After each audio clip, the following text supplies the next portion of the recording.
Alright, geometry 1-6. Oops, 1-6, two-dimensional figures.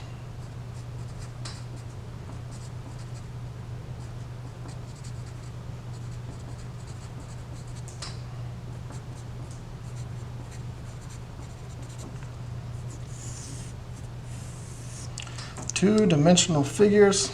So let's start with calling these a polygon. A polygon is a closed figure with sides.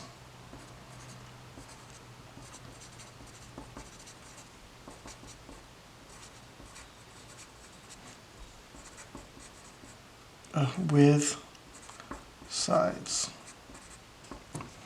So let's do some examples of what that is. Example, triangle is a polygon.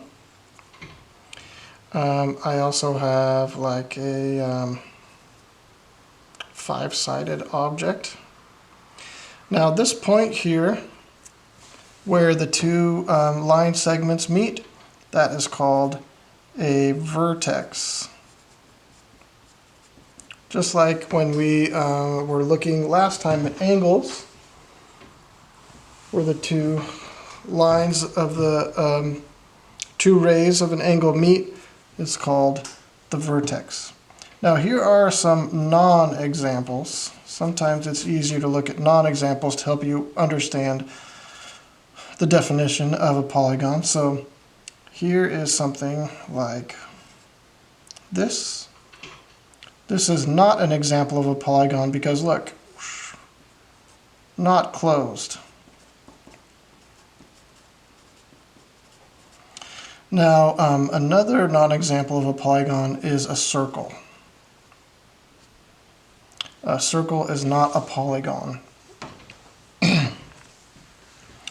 Alright, now we're going to do something, a little exercise here. And we're going to write concave on one side. And we're going to write convex on the other side. And we are going to draw a polygon in the middle, and then we're going to draw an arrow to which side it belongs. So we're going to draw a triangle like this. And we're going to decide, is this triangle a concave polygon or a convex polygon? And the way we do that is we extend each line out, each segment as if it was a line, out on either end.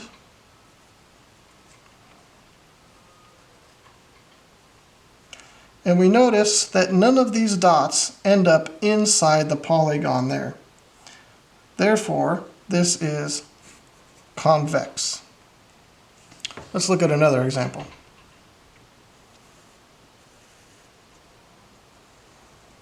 If you guys ever watch Star Trek, this kind of looks like one of the Star Trek like shirt button things. Okay, now we are going to draw our line extensions here.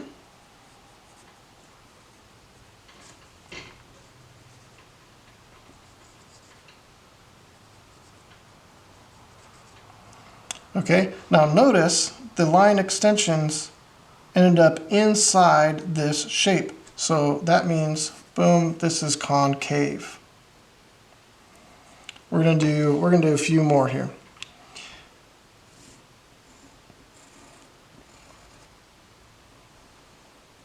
So we have this pentagon here. You decide concave or convex. So you can pause if you want some time to think about it. This is convex. What I'm going to do, I'm going to draw these last three here. I've got this kind of triangle. I've got this kind of Pac-Man looking guy. And this kind of rock looking shape with a notch taken out of it. Okay, So I've got these three here, and then you are going to pause the video here and then draw your line, or draw your arrow to whether this is concave or convex, each of these. Okay, pause now. And we are back. This triangle here is convex.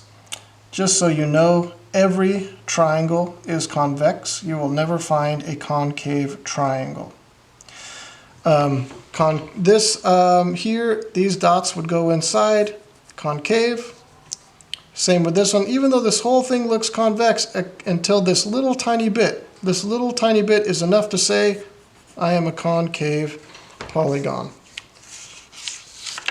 All right, now let's go ahead and go to the other side. Let's keep working. We are going to look at regular and irregular. Same idea, regular on one side and irregular on the other side. And we're not going to go all the way down the page, we're just going to do a little bit. So we're going to draw two shapes. One is going to be kind of like an upside down chevron.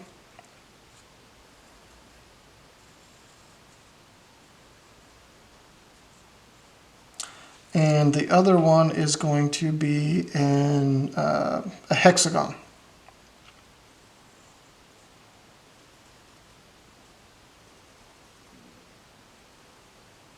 I'll try to draw the hexagon so that each side is the same length. Okay. So a regular polygon has equilateral sides.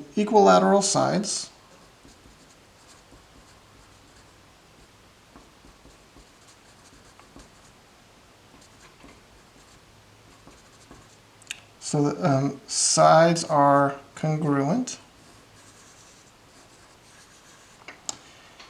And, equilateral means the sides are congruent. Sorry. Equiangular means that the angles are congruent.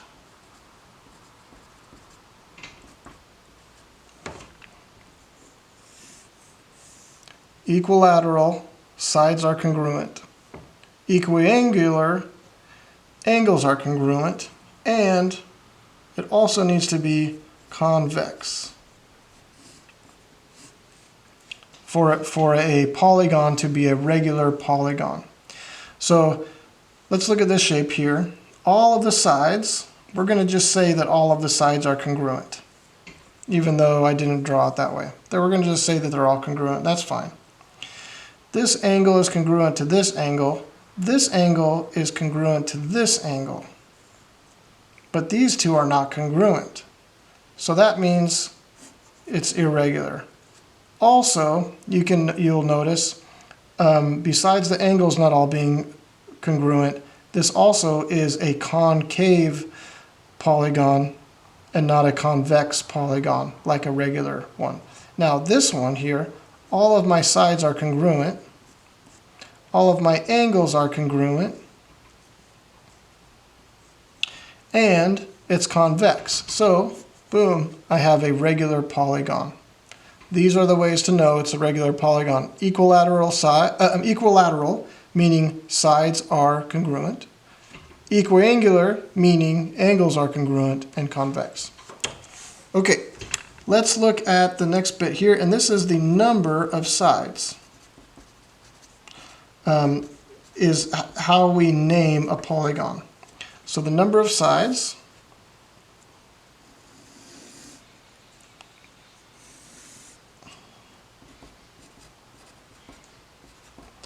and the polygon name. All right, let's go down this list a bit. So if you've got 3 sides, then your polygon is a triangle. If your polygon has 4 sides, then it is called a quadrilateral. Quadrilateral. 5 sides, you have a pentagon. 6 sides, you have a hexagon. 7 sides,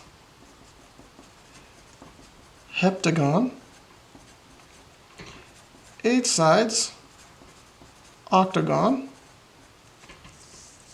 9 sides, nonagon. 10, decagon. 11, we're gonna wrap this up pretty soon here. Hendecagon.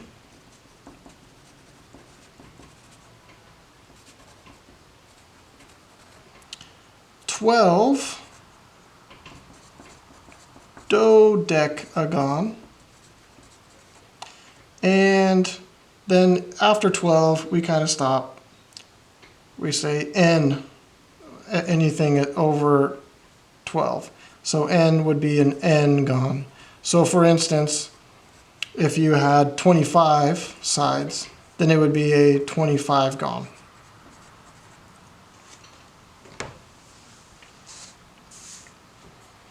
Okay, there are a couple things that you're going to need to know for your homework, and that is that you need to know some formulas here that we're going to do. We're going to talk about the perimeter and the area. So we're going to just kind of shove this over here. Perimeter is the distance around an object.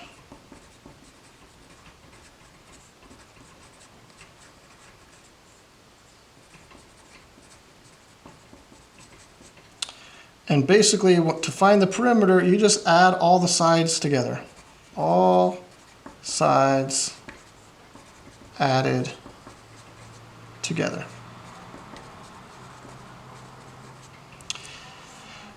And we also are going to look at the area.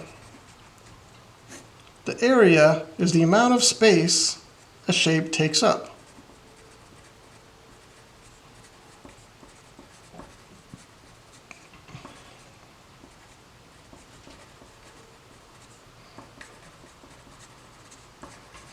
So knowing these two things, let's go on down here, and we're going to find, I'm going to give you the formulas to find the area and the perimeter of different shapes. So if I have a triangle,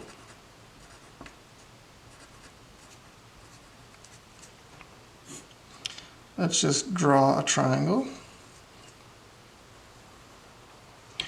And I'm going to draw a dot, dot, dot, dot here. Okay, so this is side C and side D and side B down here.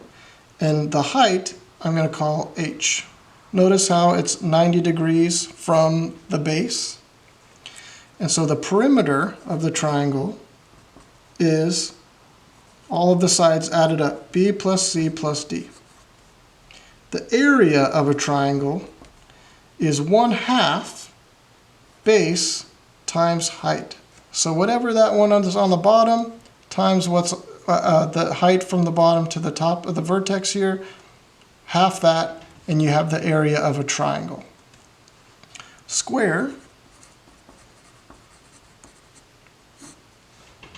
if I have a square, and this is a regular quadrilateral, because all of the sides are the same, all of the angles are the same, so it is a regular quadrilateral.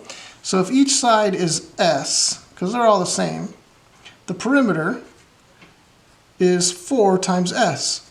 Or if you don't want to remember that, that's fine. It's just S plus S plus S plus S. It's all the sides added up.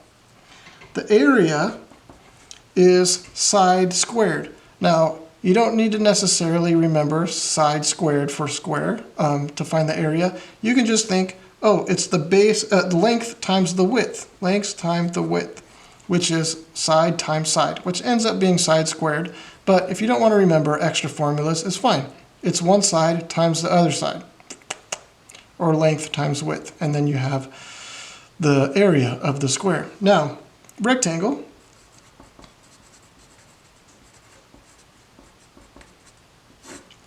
this looks like this, where the opposite sides are congruent. So the left and right are congruent, up and down are congruent. These are all 90-degree angles. I have a rectangle. I'm going to call this one the length, and I'm going to call this one the width. And I'm going to say the perimeter is all the sides added up. So I've got a length and a length, plus a width and a width. So you could say 2L plus 2W, whatever. L plus W plus W, all the sides added up will give me the perimeter. The area is length times width. Last one we're going to look at is a circle. And so I'm going to draw a circle. I'm going to draw a point in the center of that circle. I'm going to draw a line here, and that is the diameter. We're going to call that D. And I have a line segment that goes from the center to the edge, and that I'm going to call that R for the radius. Perimeter of a circle, which is also known as the circumference of the circle, circumference, is 2 pi r, or pi times d. 2 times r is d. So you can write it either way, it's the same thing. 2 times the radius is the diameter, so these are equivalent statements here. The area is pi r squared. So the radius times itself times pi gives you the area of a circle. All right, let's see if we can do maybe a couple examples, and we will finish up this lesson. So I've got a rectangle that is 2 tall or wide or length or whatever, and 4 this way. What is the perimeter and what is the area? And I think I'm going to have you guys do that, but let's write down a few other ones. I have this shape where all of the sides are congruent, and all of my angles are 90 degrees, and this side here is 5. And so I want to know what the perimeter is, and I want to know what the area is. I've got a triangle here, and this triangle from the base up is 6 inches or whatever, and then this base here is also 6. I would like to know the area of this shape. I'm not going to ask you what the perimeter is. We're not quite ready for that yet. And let's do one more. Triangle, another triangle, where the base is 3 and the height is 4. What is my area? Okay, well, I'm going to give you a chance to go ahead and, we're going to do this as a you try. So go ahead and you can pause and try these out, and then come back and we'll do them together. Okay, pause now.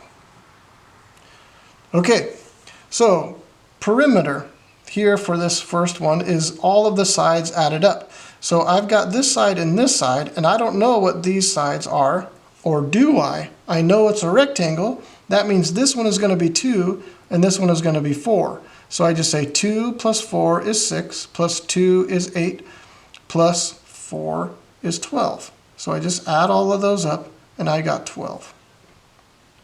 Now the area is the length times the width. 4 times 2 is going to give me 8. The perimeter of this square here, since this is 5 and all these sides are congruent, that means all the sides are 5. So that's 5 plus 5 is 10, plus 5 is 15, plus 5 is 20. My perimeter is 20. My area is one side times the adjacent side. 5 times 5 is 25. The area of a triangle, remember, is 1/2 base times height. And so I've got 1/2 times my base, which is 6, times my height, which is 6. So I can say 6 times 6 is 36. 1/2 of 36 is 18. And the area of a triangle, 1/2 base times height, 1/2 times 4 times 3. Now I'm going to say 1/2 of 4 is 2, 2 times 3 is 6. Can I do that? Of course I can. Or you can say 4 times 3 is 12, divide by 2 or multiply by 1/2 and you get 6. So there are all of my answers for that. And I think that is all we have for this, and it is. So that is 1-6, and you are all set for the homework.